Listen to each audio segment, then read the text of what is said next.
Mwese muko murankurikira ni Ange Michel mwemana ko muravugana ndabaye kaze mwese muko muradukurikira muri kino kiganiro cacu ca mu nyigisho y'ino munsi hahazigiye kinini cane ntagira ama video ariko numva mpwemu y'Imana ko aranshaka umutima kugira ngo ntangure gusubira kugira ama video naho kumbure ntazoba ndabigira mu buryo buri regulier ariko uko Imana izoshaka umutima ikintu mvuga ku mutima nzoza ngaha kuri Facebook hanyuma dusangira ijambo ku munsi kuko namusi tubikoze hanyuma video kandi nzoca no kuri YouTube kugira ngo mushobore kuyisangayo kuri chaîne yanje canke channel yanje mushobora gusanga inyigisho zitandukanye kuko ari ama video menshi mushobora kurikira mukiga.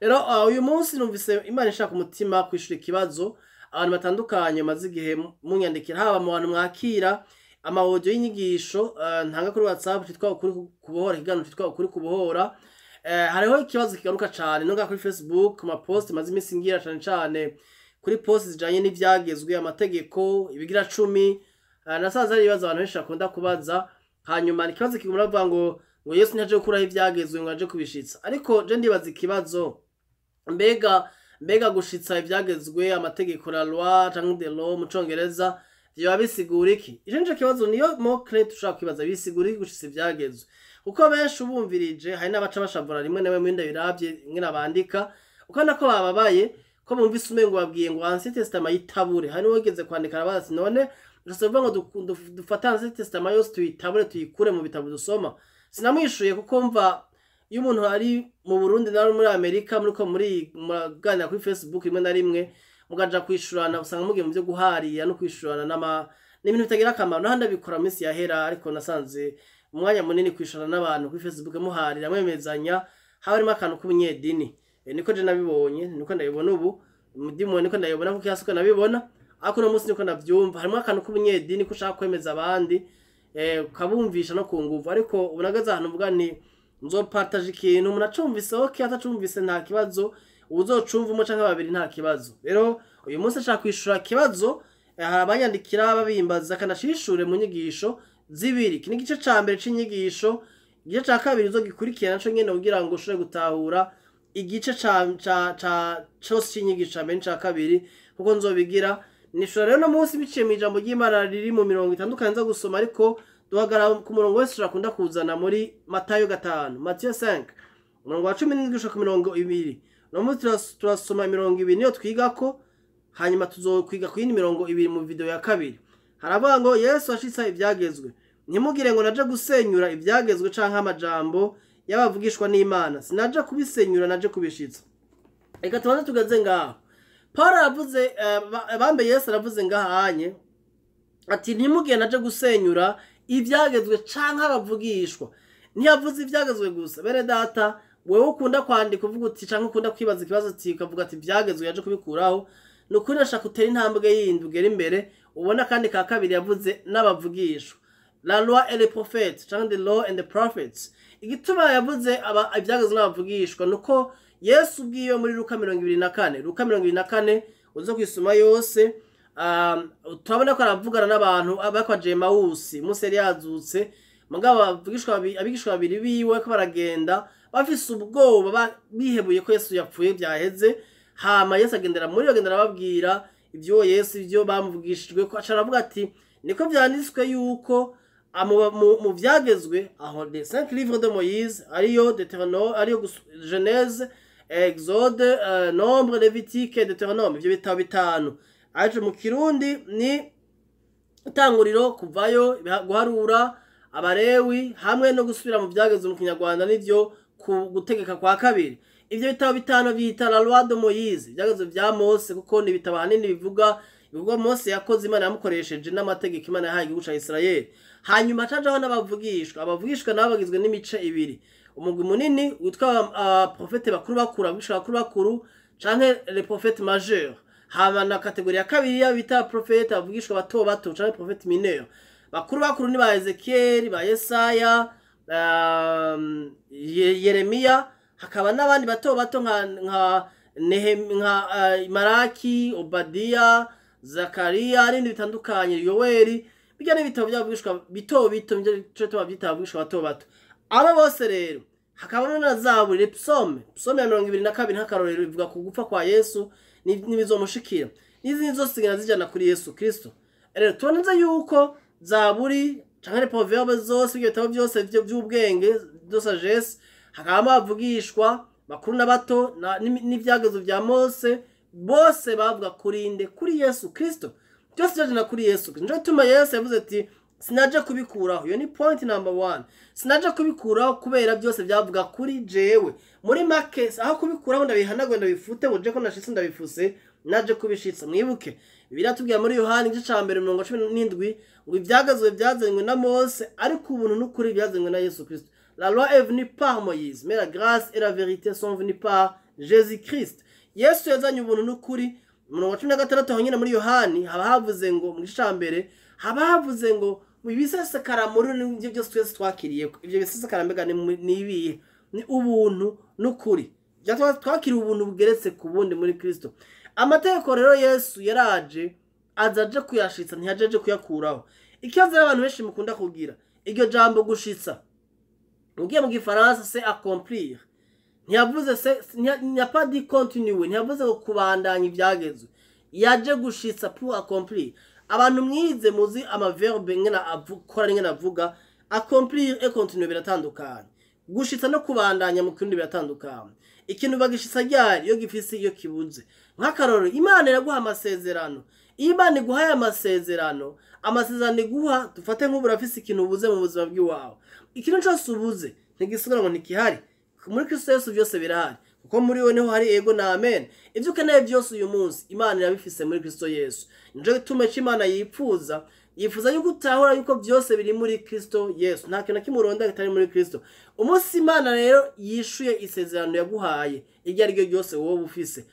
Igihe bishitse nuko byaje gushitsa icimana yavuze byaje pour accomplir les promesses. Muri maka iryo sezerano ryari rihari wari warihawe muga ntigari bwashitswe mu buzima bwawe nguribemwo. Yesu yaje gukora iki? Yaje gushitsa ivyagezwe byari bibuze. Ivyagezwe byari bibuze iki none? Ivyagezwe byari bibuze katubirabe mu ijambo ry'Imana rimo Aroma igice c'icumi. Nsa nuko aragira ko kugira ngo dutahure. Romains chapitre 10. Abaroma igice c'icumi murongo wa mbere gushika umurongo wa kangahe wa 4. Igice kiryoshe cyane muri data wewe kurankurikira gishobora gufasha.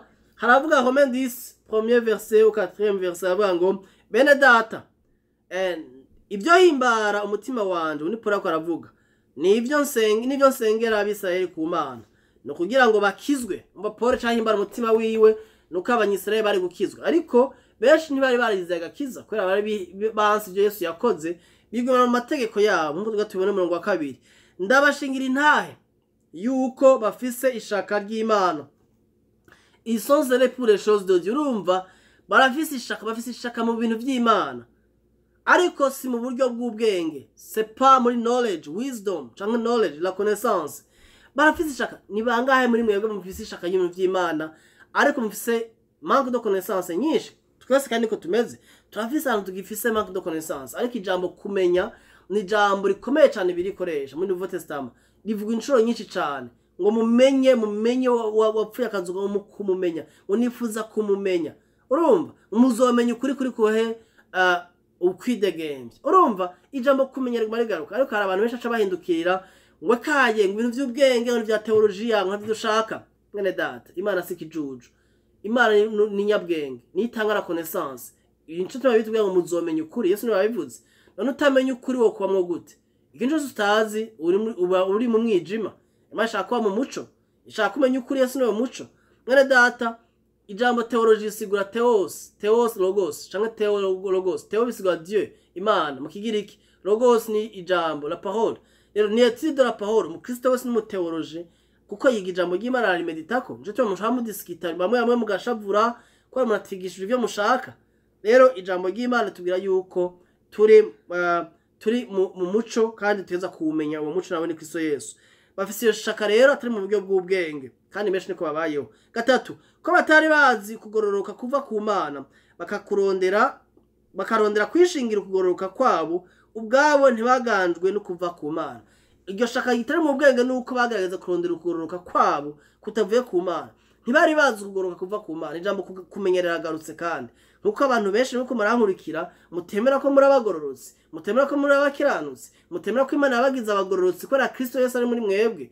Bere data, iki ni ikibazo gikomeye cyane kuko iyo umuntu amaze kwigisha ikinyoma imyaka myinshi akacigishwa guhinduka ukuri, niko benshi twubayeho kandi si umutima mubi umuntu aba afise, ariko ijambo ry'Imana yatwereka neza yuko ari ukugororoka k'umwana w'umuntu yironderera guciye mu mategeko, guciye mu nguvu, guciye mu bikorwa byiwe. Ibyo si Imana ikwipfuriza.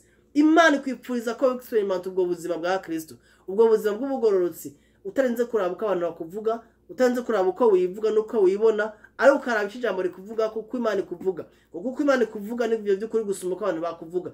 Ntibiraba amakosa wakoze ejo, ntibiraba amakosa wakoze uno cyangwa uzokora ejo, ntibiraba ibyo wabayemo muri kahise kumbura utaramenya Kristo, bigomba kugaruka kubwira ngo umunyabyaha oya, uri umugororotsi kubera Kristo Yesu ari muri wewe. Iyo umaze kumenya ko uri umugororotsi rero uca ugendera mu bugororotsi. Ntabwo uca uvuga ngo wavuze ngo ntiwumva, wavuze ngo nimube uko mushaka.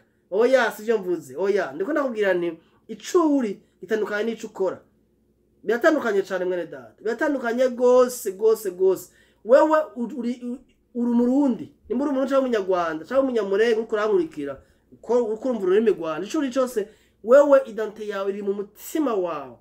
Iri umutima. Ibyo rero byo mu mutima nibyo biza kugaragaza ibyo ukora hanze. Mwene data, ni ibintu bikomeye cyane. Uri umugororotsi, nje temene guhamagara kugenda mu bugororotsi. Ya, birakenewe cyane ko utawurira ibanga. Rero hacavuga ngo barondera kugoroka kwabo kutavuye ku Mana. Bizoko hari ukugoroka kuva he? Kuva ku Mana, kugoroka kw'Imana. Kutavuye mu kuko umwana w'umuntu akora canke mu bugorotsi bwe yirondereye. Nkuko benshi twibwira yuko kugorokera Imana ari gusenga cyane, gusoma cyane, kuvuga ubutumwa cyane, kwisonzesha, kuja kwishengero kenshi, gukora protokole, gutanga amafaranga, gutanga umwanya kugaburira abantu. Ibyo byose ni byiza bikoranye umutima wo kumenya ishuri, atari kugira ngo uce ubugororotsi bw'Imana. Ubugororotsi bw'Imana ntitubuca, turabuhaga nk'ingabire. Ico cyo Yesu yaje gushitsa rero. Iracaba na 44 kuko Kristo ari we ibyagezwe bishikirako. Duhagarare ngaho nyene. Stop aho nyene. Bavuze ngo ibyagezwe Kristo bishikirako, mbega bisigura yuko amategeko ibyagezwe aza kushaka muri Kristo ashaka ati turashitse reka tubandanye muri Kristo. No.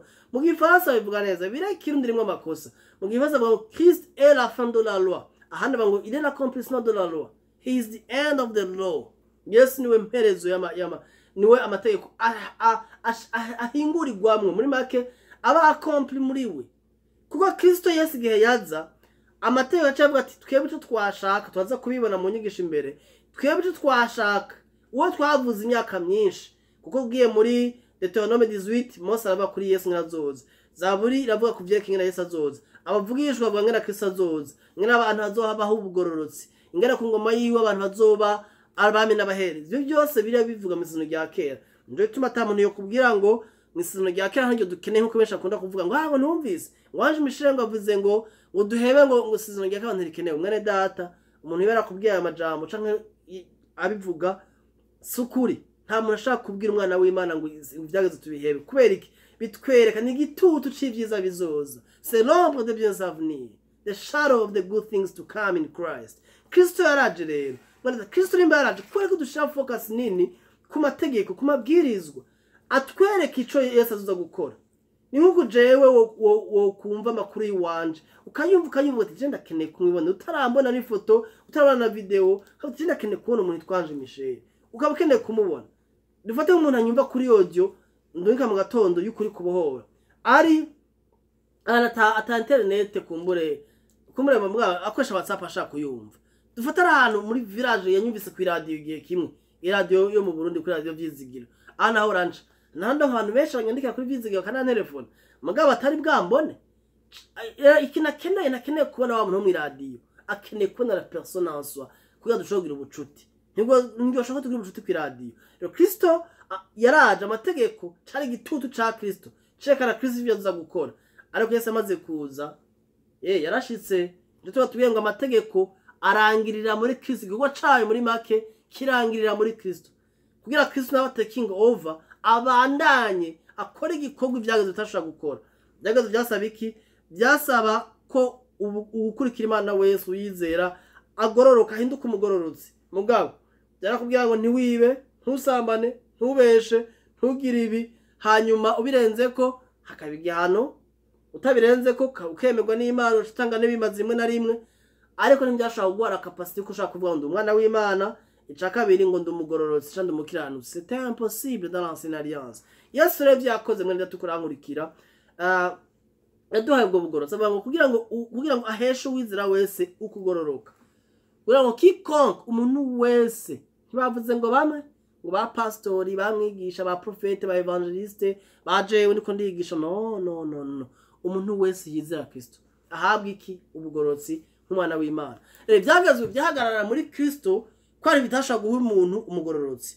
Kristo yari amaze gutikinga over acarapfa aragororoka yumva ibyagazwe byose aranabishitsa. Muri make ico byasaba aragishitsa kuko nta muntu numwe bwigera baho ku isi atararenga ku itegeko na rimwe, ariko Kristo yaraje arabishitsa byose arabigenderamo nkuko tuzokwiga mu rukundo. Akunda Imana ku byagazwe byose byari mu mico ibiri, ukunda Imana umutima wawe wose no gukunda mugenzi wawe nkuko wikunda wenyene, ariko ivyo nta numwe ashaka kubikurikiza. Kristo arakunda Imana, akora ubugome bwa data nkuko yavuze ngo ntaco nkora nigeneye, ntaco mvuga ntaco mvanye data ariko arakivuga, ntaco nkora ntakibonye uko ariko aragikora, kandi uko agikora niko ndagikora nanje. Umva Yesu yemera kuza ngo data ngo he ndaje nje gukora ubugome bwawe, ngo niko mu muzingo w'ivyanditswe havuga ngo naje gutanga umubiri wanje, ngo bimaze n'amashikanwa binonosoye canye kubituriwe n'umuriro byaguhimbaye, ngo ariko wanteguriye, tu m'as préparé encore, wanteguriye umubiri. Yesu Imana imutegurira umubiri, haleluya, imutegurira umubiri, aremera aca no bugufi gushika no ku rupfu rw'umusaraba.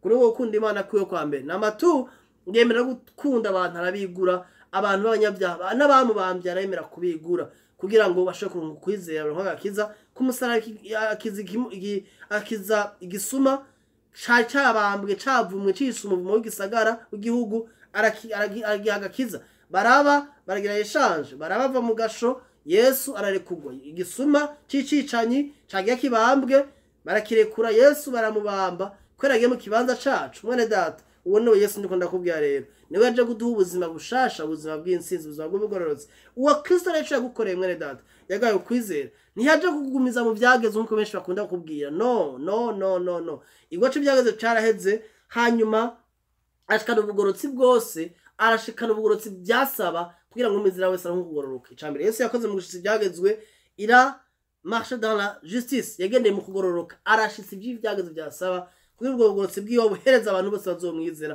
kubw'ubuntu. Ico tubandi kuravye ntikubona nk'umugororotsi, ikora mu bugororotsi bwayo bwo muri Kristo, igwara nk'agororotse kora wizeye umugororotsi ari we Kristo Yesu. Iyi ni mistake ku bantu benshi, ariko nubwo butumwa bwiza, niyo gospel, nibwo butumwa bwiza bw'ubuntu benshi tugunda kuvuga. Rero turabana dusomere ica kabiri Yesu yakoze nuko yazanye ukwizera mu gushitsa ibyagezwe. Ibyagezwe byasaba ko umuntu yizera ugahinduka umugororotsi, ariko ntibyashobora ko umuntu nka ukwizera ukiza. Naga turangirize ku murongo wa 18 handi twasoma gatonya. Murongo wa 18 navuga ngo ndababwira ukuri gushitsa ijuru n'isi bizoviraho nta kanyuguti na kamwe canke n'akazatsa bizova ku byagezwe gushitsaho byose bizoheraherezwa. Yavuze yuko atakanyuguti na kamwe atarudome na rumwe ruzova ku byagezwe gushitsaho byose bizoba accompli, bizoheraherezwa. Mbega ivyo byose nibiki? Ivyo byose n'umugambi w'Imana, aho Imana izorangiza ibikorwa byose ateguye muri Kristo Yesu, aho Kristo azosubiza ubwami data inyuma y'imyaka 1000 millennium, amaze gutama umuriro Satani, amaze gufata antikristo mu bwisha inyuma akabata mu muriro, agafata abantu bose akabacira imanza, impena akazita mu muriro, intama akazinja mu bwami bw'ijuru, azushafata bakarema ijuru n'isi bishasha. Ivyo byose bimaze guhera, ivyo byose bizuca bihagarara. Muri make njashaka kuvuga niki, ibi byagezwe bizobandanya bikora byerekana igikorwa Yesu yaje gukora gushika ibyo byose birangiye. Muri millennium bizoba bikiko birakora byerekana igikorwa Yesu yaje gukora n'ibyo ariko arakora, azoganza abanyisirayeli bazosubira kubishurwa gushasha, kubyigishwa gushasha, bereke ico Yesu yakoze. Nibwo aciye mwene data, ni ibintu byinshi novuga muri kino gice ntazabikuraho, cyo tuvuga ngo nta n'urudome na rumwe ruzovanamo ushaka kuva ku kubera iki igwa cabyo caratanguye kigara munsi Yesu apfa arazuka, ibiba birahagaze. Ariko kandi no munsi turiko turigisha no munsi nyene biratwereka igikorwa Yesu yakoze, iguma bitwibutsa, ni biratwibutsa. Dusome ijambo rimwe ri muri Kolosiya, nibaza yuko amajambo niko ndavuga yumvikana. Abikolosayi abigaratiya bambe nihenze navuze abikolosayi abigaratiya gatatu, Galate chapitre 3 verset 23. haravuga ngo ariko ukwizera kutaraza twarindwa n'ivyagezwe. Imbere ko kwizera kuza abantu abanyisirayeli bari munsi y'ivyagezwe, ils étaient sous la garde. Baravise umunyezamu yitwa Mesiye vyagezwe, umutama vyagezwe, abarinda tugaranywe, emprisonné, bari bafunzwe, barindiriye ukwizera kwagira kuze guhishuka, attendant la révélation de la foi, cyangwa l'avenir de la foi, waiting for the coming of the faith. Harangire ukwizera kwazanywe na Kristo, ukwizera Kristo niwe yakuzanye. So aha bavuga yuko abantu bari baboshwe kandi bari barindiriye ukwizera, bari bacunzwe, barafise umunyezamu yitwa Mesiye vyagezwe, kandi bari bugaraniwe ahantu barindiriye ukwizera ushaka guhishuka. Murongo wa 40 avuga ngo uko niko ivyagezwe byatubereye umurezi. Umurezi ni nk'umwigisha, no mutiteur, etura mu Congereza. Byatubereye umurezi aturera akadushikiriza Kristo ngo duzindanishirizwe no kwizera. Umviriza iki vyagezwe vyakoze ukwizera kumaze kuza, byaciye bwa ati horeme Yesu yaje, iwacu kiraheze, twebwe akazi ni releve yacu uje kuyikora ni Mesiye kwizera. Mesiye vyagezwe ndavuye mu nzira, aho haje Mesiye kwizera. Ukwizera nako kwazanywe na Yesu Kristo, kugira ngo umuntu wese yizera Kristo atsindanishirizwe, abe justifié par la foi en Christ. Umuntu wese mwene data nyaza gushika ngabi ko birumvikana. Aya n'amajambo kumbure kuri bamwe yamasha avuga ati nivyo ivyagezwe, abantu bavuga ngo twaca munsi y'ivyagezwe ngo nuko bibamwe mwene data, n'abantu bavyigisha babwira abantu bakavuga ngo vyagezwe n'ubuntu nukuroga abana b'Imana. Ya kankoje ijambo isa niremereye, ni guha abantu ibintu bibonona mu mitima. Imana ishaka tuvuga ukuri. Njye Paul yakara, uravye Paul yarakara cyane abigira ati bambere icambere Galate 1 chapitre 1 arakara. Ngo bataravuga ati bidatanga cyane ngene mwasubiye inyuma mu nyungu zitagira ikimazi. Ati mwasubiye kuba musi y'ivyagezwe. Ati umuntu wese uzabigisha inyigisho nk'iza arakavumwa. Ndabisubira ukavuga ati arakavumwa. Ariko na munsi abantu bigisha ubuntu bw'Imana, bigisha ukuri kw'Imana, bigisha Yesu yakoze, kumbe nibo bavumwa. Ariko Bibiliya suka yitwe kuma kandi niko biteza kugenda. Igihe cyose wagurutse uvuga ubutumwa bwiza bwa Kristo, mwene data uze wiyatande ko abantu batakunezererwa nuko bimeze, kuko abirata ibikorwa by'umubiri, abirata ibikorwa byabo by'amategeko nibo benshi gusumba abana b'umugore, umugore bwite ari we Sara. Iyi ni imvugo ndiko ndavuga imigani nko biri bivuga. Ariko mwene data Imana cyo ikwipfuriza no gutaha munsi y'amato tubihindura ubusa oyaye, ahubwo tuma tubitahura yuko byahaze tweka yuko Yesu yaje, kwizera kwaraje. 25 irakomeye cyane, ariko kwizera ko kwaje ntitukiregwa n'umurezi. Umurezi ninde? Ni vyageze. Ukwizera ninde? Ni Yesu yakuzanye. So kwizera ko kwaje ntitukiregwa n'umurezi, ntidukeneye mutiteur cyangwa umwigisha w'ivyagezwe, dukeneye Kristo, dukeneye ukwizera. Imana ishimwe cyane. Ukwizera kwaraje, mwese muri abana b'Imana kubwo kwizera Yesu Kristo. Mwene data inyigisho yanje nsa nuko arayirangiza, ndayirangirije ngaha. Ariko nagenda kubwira ikintu, ukwizera kwaraje ntidukeneye umurezi w'ivyagezwe, dukeneye Kristo Yesu wenyene. Rero mu kwishura inyigisho igice cambere n'igice cambere nuko nabivuze, parti ya kabiri tuzoyigira na nyene muzoyiraba. Igice cambere cyatwese neza yuko Yesu ntiyaje gukuraho ivyagezwe, yaje kubishitsa. Yaje kubishitsa gute? Mu kugendera mu kugororoka kose byasaba. Ico ni ikintu cambere. Ica kabiri mu kuza no kwizera ivyo vyagezwe byasaba. Rero abantu bose bizeye Yesu Kristo bakamwakira mu mitima yabo nk'umwami n'umukiza mu mitima yabo, icambere abaha iyo ngabire yo kwizera. Ica kabiri abaha iyo ngabire y'agakiza. Ica gatatu abaha iyo ngabire guhinduka abagororotsi. Novuga byinshi yatugabiye, ariko namusukwiza ivyo bintu ahanini agakiza, kwizera hamwe no kugororoka. Yesu ntiyaje gukureho ivyagezwe ngo abifuta bikureho, ahubwo yaraje gushitsa ico byasaba kugororoka, byasaba kwizera, kugororoka mu kinyarwanda no gukiranuka. Ibyo byasaba. Ibyo ni ibintu bikomeye cyane mwene data, ni ibintu bikomeye cyane gose cyane, ubitahuye ubuzima bwiza. Rero ntazagire umuntu akubwira ngo batubiye mu byagezwe ngo dukure hansi sama tuyitabure. Umuntu abivuga uko ni ukwanduza bene data, ni kubeshera abantu ko nta muntu ashaka kuvuga iryo jambo atari ijambo ry'Imana. Oya, ntibibaho. Turabikeneye byose ibyanditswe byose byahumetswe n'Imana kugira ngo bitwigishe bidutoze indero bitujane mu kugororoka no kumenya Imana tube ekipe kubwirwa ciza cose Imana ishaka dukora none twobifuta gute kandi bitwigisha co Yesu yakoze nuko mu ncamake n'ubinyigisho no munsi norangiriza ngaha ndasenga ngo ubuntu bw'Imana bubane nawe bukwigishe bugukomeze bugushikamishe mwene data ufise ibibazo ari kibazo cose wogira murawe kaze ukibaza senga mpemu w'Imana ngo abafashe abayishurire je ndi umuntu mutonya nigisha mpemu w'Imana ngo atahuza je ndakomenika bikenyanzi ibindi byose akabakuza ariko ndazi ko iyo video izagufasha mukeneye ibibazo mushaka kunyandikira munyigisho gira kabiri mwitegeko nzokurisha 1920 ntasomye nzosoma ejo munyigisho canke nzosoma muri audio ya kabiri canke video ya kabiri kugira ngo mwese mufashwe nuko mugira umunsi mwiza mwarahezagiwe.